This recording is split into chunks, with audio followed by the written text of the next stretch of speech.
Hi students, welcome to my YouTube channel. अब बच्चों, आप सभी लोगों को good morning. Very very most important question लेकर के आपके लिए मैं आज आया हूँ। ये क्वेश्चंस 2 मार्क्स के क्वेश्चंस हैं, यानी जो क्वेश्चन 2 मार्क्स के होंगे मैं वह क्वेश्चन आज आप लोगों को सॉल्व कराऊंगा। बहुत ही इम्पोर्टेंट क्वेश्चंस हैं। सीबीएसई बोर्ड एग्जाम 2025 के लिए बहुत ही बेहतरीन क्वेश्चन 2 और 3 मार्क्स वाले क्वेश्चन मैं आप लोगों को कराने जा रहा हूं। आपके सामने व्हाइट बोर्ड पर ये क्वेश्चन लिखा हुआ है। देखिए बच्चों, किस तरह से इस क्वेश्चन को हम सॉल्व करेंगे। यहाँ पर ये जो क्वेश्चंस लिखा है, इस क्वेश्चंस को रीड करिए। ये क्वेश्चन सर्कल्स का है और बहुत ही अच्छा क्वेश्चन है बच्चों, बहुत ही अच्छा क्वेश्चन है। तो इस क्वेश्चन को सॉल्व किस तरह से करेंगे, ठीक है। यहाँ पर क्वेश्चंस में जो गिवन है वो क्या है।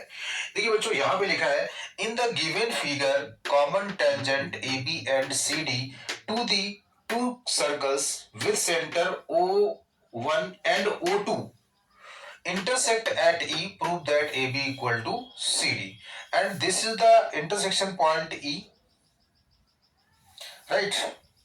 अब बच्चों, इस क्वेश्चन को हम लोग किस तरह से सॉल्व करेंगे। ये क्वेश्चन बहुत सारे बच्चे गलत करते हैं, इस क्वेश्चन को सॉल्व भी नहीं कर पाते हैं और कुछ बच्चे तो इस क्वेश्चन को अटेम्प्ट ही नहीं करते हैं, देखते ही छोड़ देते हैं। जबकि इस क्वेश्चन में कुछ खास नहीं है, बस आपकी टेंजेंट प्रॉपर्टी जो होती है थ्योरम की वही पे यहाँ पे यूज होगी और इस क्वेश्चन में कुछ नहीं है। तो जो आइए इस क्वेश्चन को किस प्रकार से सॉल्व करते हैं, मैं आपको इस क्वेश्चन को समझाने की कोशिश करूंगा और बहुत अच्छे ढंग से। तो बच्चों देखिए, यहाँ पर एक सर्कल मेरे पास O1 वाला एक सर्कल है और एक सर्कल O2 सेंटर वाला है। एक सर्कल O1 सेंटर वाला है और एक सर्कल O2 सेंटर वाला है।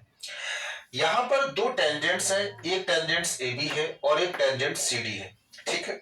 एक टेंजेंट AB है और एक टेंजेंट CD है और यहाँ पे लिखा है common tangent AB and CD। ये दोनों कॉमन टेंजेंट है। इनको कॉमन टेंजेंट क्यों कहा गया है? क्योंकि ये जो टेंजेंट AB है ये इस सर्कल की भी टेंजेंट है, ये O1 सेंटर वाले सर्कल की भी टेंजेंट है और ये AB जो टेंजेंट है ये O2 सर्कल में भी टच करती है और यहाँ भी टच करती है, इसलिए इसको कॉमन टेंजेंट कहा गया है। अब यहाँ पर देखिए, जो CD टेंजेंट है वो O1 सेंटर वाले सर्कल को भी टच करती है और O2 सेंटर वाले सर्कल को भी टच करती है, इसलिए इन दोनों को कॉमन टेंजेंट्स कहा गया है। अब देखिए बच्चों, यहाँ पर आप लोगों ने एक थ्योरम पढ़ी थी कि यदि किसी सर्कल में किसी भी एक्सटर्नल पॉइंट से टेंजेंट ड्रा की जाए इस तरह से, तो ये जो टेंजेंट होती है बच्चों, ये कैसी होती है? आपस में इक्वल होती है। आपस में कैसी होती है? इक्वल होती है। यदि किसी भी सर्कल में एक्सटर्नल पॉइंट से ड्रा की गई टेंजेंट्स आपस में कैसी होती है? इक्वल होती है बच्चों। तो डियर स्टूडेंट्स, इस कॉन्सेप्ट का यूज हम लोग यहाँ पे करेंगे। देखिए, यहां पर सबसे पहले मैं यहाँ पे क्या लिखूंगा। देखिए, यहां पर सबसे पहले आप लोग देखिए, ये सर्कल मेरे पास O1 है। अगर मैं इस सर्कल को देखूं, आप लोग इस सर्कल को बंद कर दीजिए, आप लोग इस सर्कल को भूल जाइए। अब यहां पे देखिए, जैसे आप इस सर्कल को भूल जाएंगे ना, तो आपको क्या दिख रहा है? देखो, ये AE एक टेंजेंट है, AE एक टेंजेंट है और CE एक टेंजेंट है, जैसा कि मैंने यहां पर आपको बताया, ठीक है। तो यहां पर देखिए, AE और CE आपस में कैसी होंगी? इक्वल होंगी। इक्वल होंगी कि नहीं? होंगी इक्वल कि नहीं? तो AE इक्वल टू C। अब मैंने इस सर्कल को बंद कर लिया, अब देखिए, अब यहां पे क्या होगा? यानी यहां पे क्या होगा बच्चों? यानी BE इक्वल टू ED, यानी O2 सर्कल के लिए BE इक्वल टू DE होगा। क्लियर? तो ये कॉन्सेप्ट यहां पे यूज होगा, ठीक है। तो देखिए, यहां पर लिख देंगे फॉर सर्कल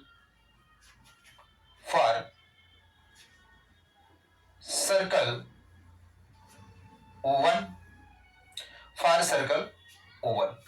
बच्चों, O1 सर्कल वाले सेंटर के लिए क्या करेंगे हम लोग, ओवन सर्कल वाले सेंटर के लिए क्या करेंगे, that is a equal to C, a equal to C.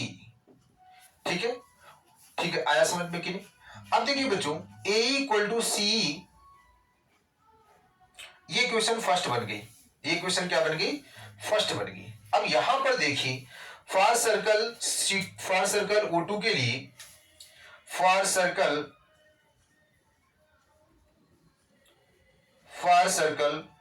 O2, बच्चों O2 सर्कल के लिए क्या होगा, BE equal to D, BE equal to DE, ये क्वेश्चन 2 हो गई। अब यहां पे इक्वेशन 1 और 2 को ऐड कर दीजिए, कॉलम वाइज ऐड करेंगे, equation 1 and 2 adding column wise, equation 1 and 2 adding. ठीक है, तो बच्चों यहां पे देखिए इक्वेशन 1 और 2 को मैं ऐड करूंगा।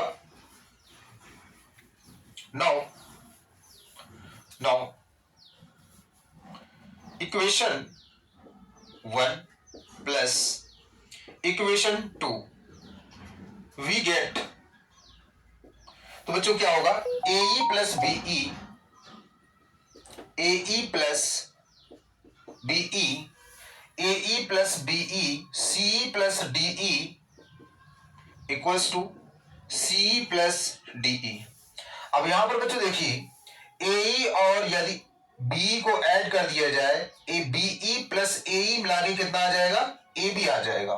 तो मैं इसकी जगह पर क्या लिख सकता हूं, AB equal to CE plus D मिला के CE और D मिला के CD बन जाएगा।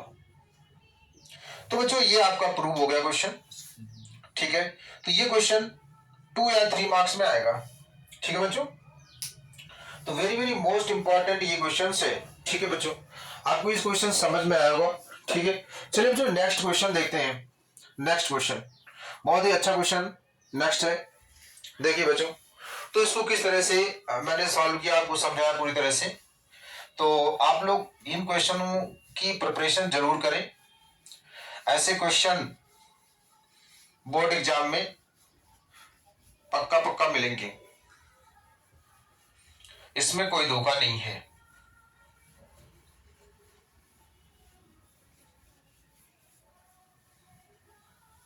बच्चों नेक्स्ट क्वेश्चन देखिए, नेक्स्ट क्या है बच्चों, नेक्स्ट क्वेश्चन है एलसीएम ऑफ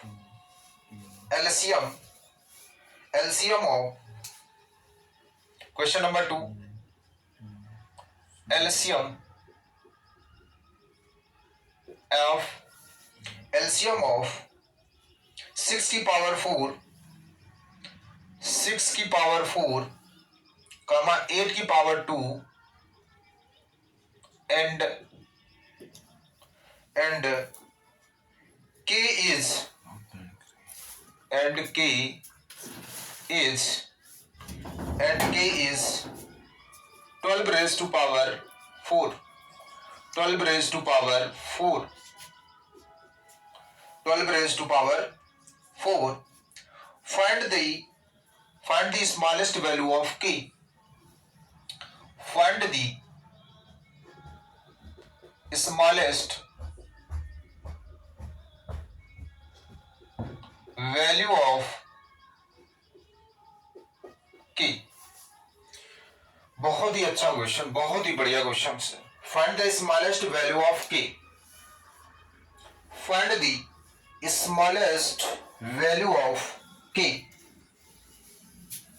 तो बच्चों देखिए यहां पे हम लोग इनका एलसीएम निकालेंगे, दैट इज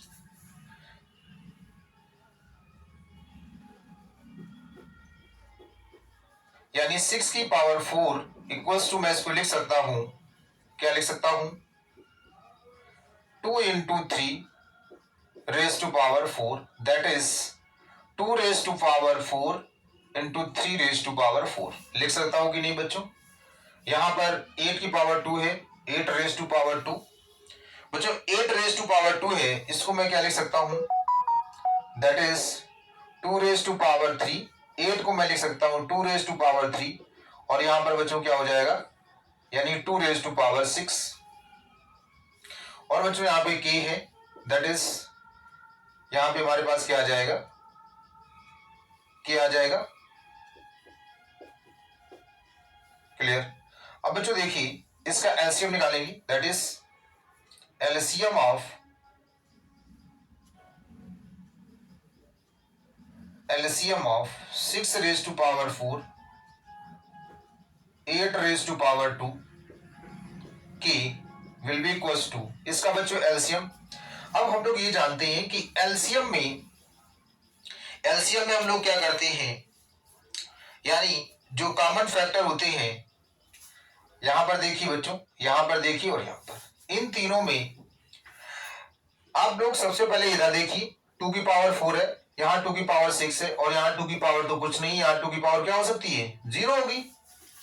अब यहां पर ये देखिए 2⁻4, 2⁻6, 2⁻0, जब अभी हम प्राइम फैक्टराइजेशन से एलसीएम फाइंड करते हैं, जब भी प्राइम फैक्टराइजेशन से क्या फाइंड करते हैं, एलसीएम फाइंड करते हैं, तो जो कॉमन होता है कॉमन फैक्टर की जो ग्रेटेस्ट पावर होती है, मैक्सिमम पावर, कॉमन फैक्टर कौन है, 2, यहां भी 2 है, यहां भी 2 है।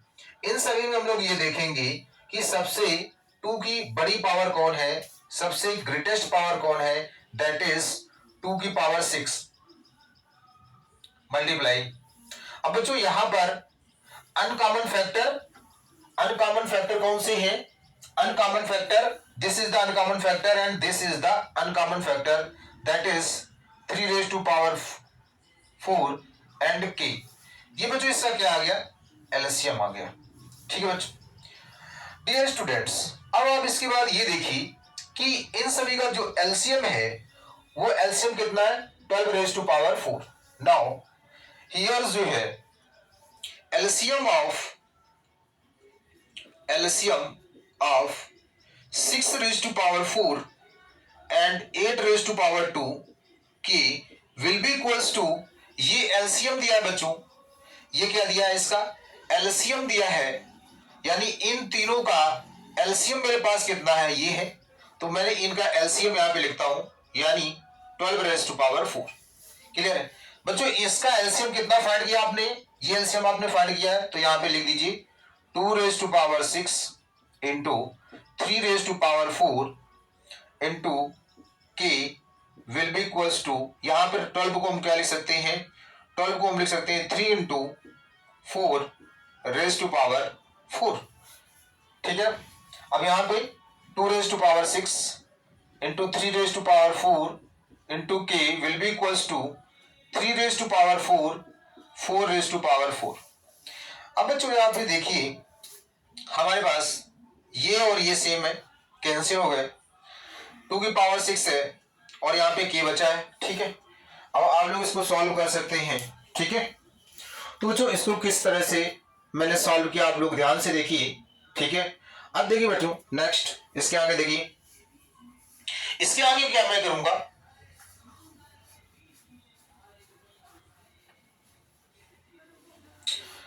टू की power 6 multiply k will be equals to 4 की पावर 4। 2 की power 6 multiply k will be equals to, बच्चों 4 को मैं लिख सकता हूं 2 की पावर 2 इंटू 4, दैट इज 2 की power 6 multiply k will be equals to 2 की पावर 4 टू जा 8। क्लियर। तो बच्चों यहां से क्या हो जाएगा, k इक्वल्स टू 2 की पावर 8 अपॉन 2 की पावर 6, ये अपॉन में चला गया, तो this implies that is k will be equals to 2 की पावर 8 यानी 8 minus 6, that is k will be equals to 2 की पावर 2। तो आंसर बच्चों क्या आ गया, k इक्वल्स टू 4। आंसर मेरे पास क्या आ गया, k equals to 4। k equals to 4। ये बच्चों इसका फाइनली आंसर होगा k इक्वल्स टू 4। क्लियर बच्चों। तो ये क्वेश्चन बहुत ही अच्छा क्वेश्चन था। अब बच्चों नेक्स्ट देखते हैं इसका नेक्स्ट क्वेश्चन। ठीक है। तो ये बच्चों 2 और 3 मार्क्स वाले क्वेश्चन है, बहुत ही अच्छे क्वेश्चन है। ऐसे क्वेश्चन 2 मार्क्स में बहुत ज्यादा पूछे जाते हैं। ठीक है, चलिए बच्चों, अब नेक्स्ट बताता हूं आपको।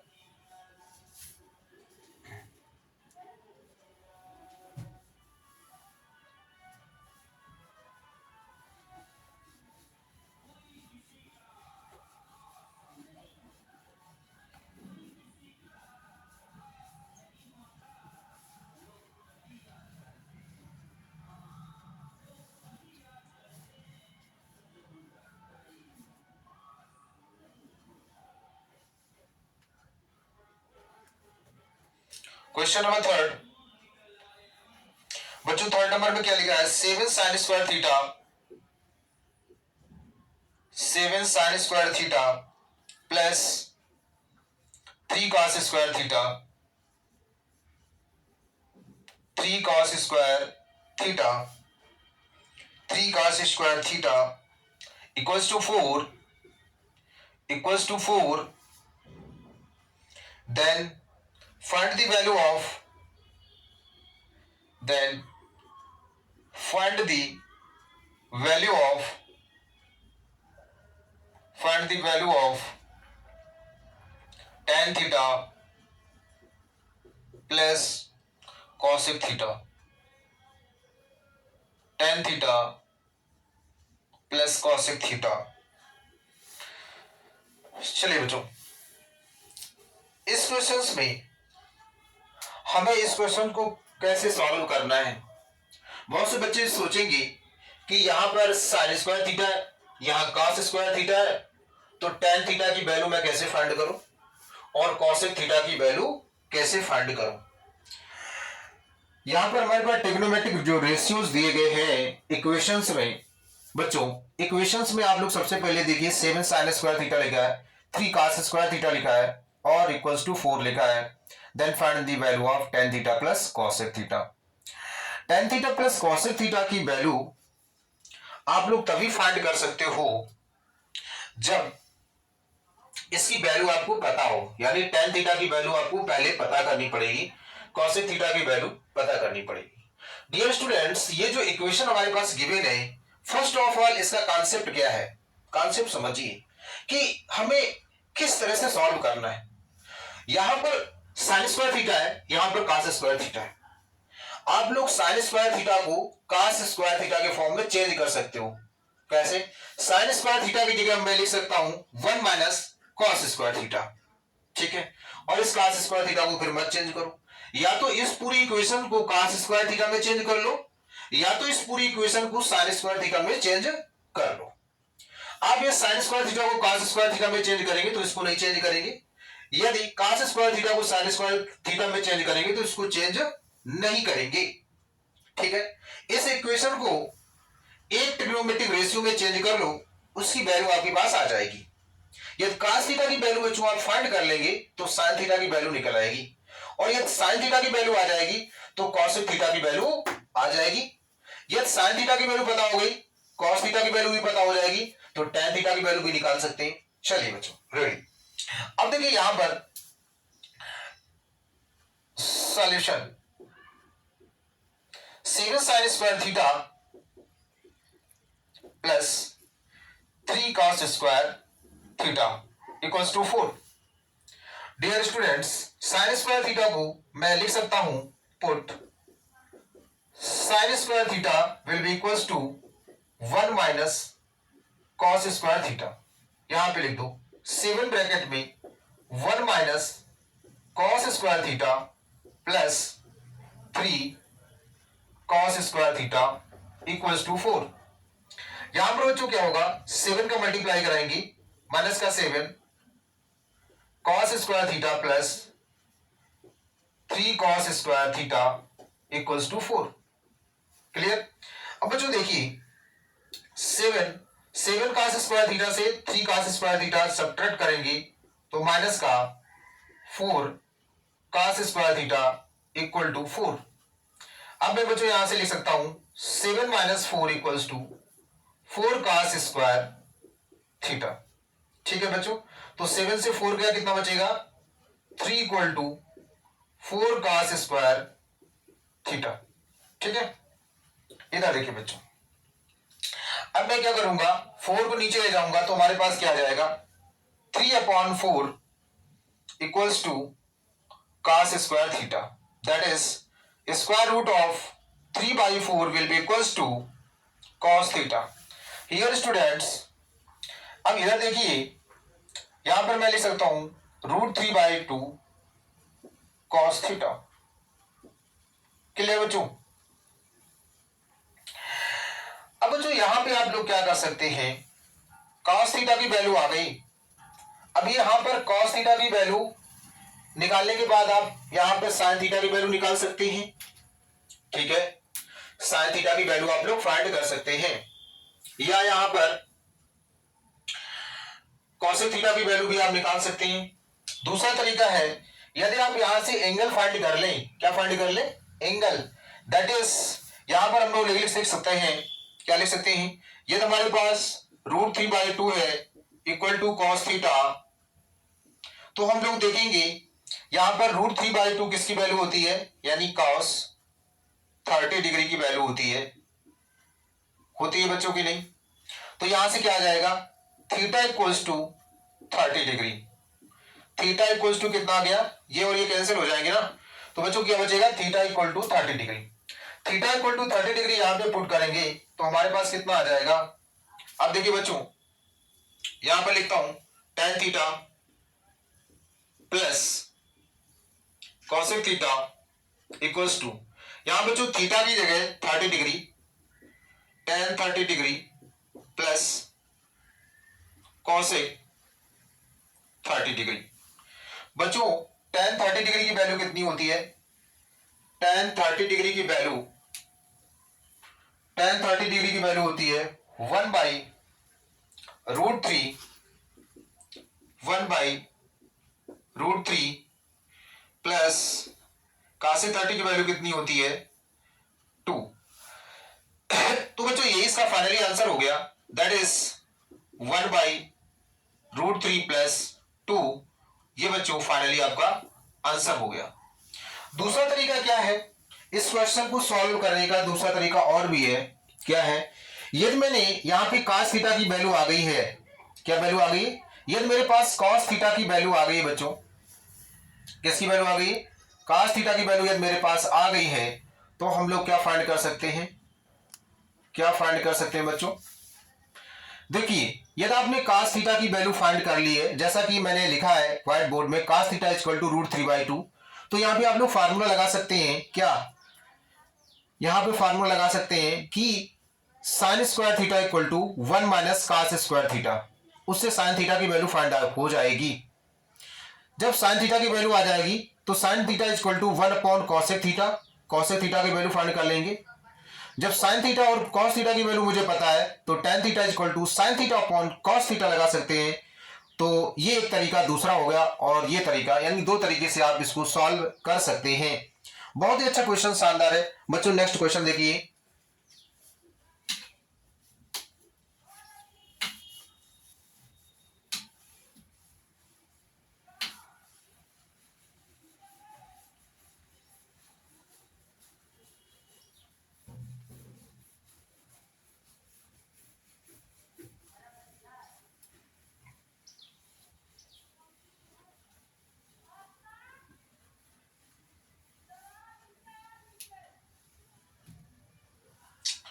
तो बच्चों आज के लिए बस इतना ही।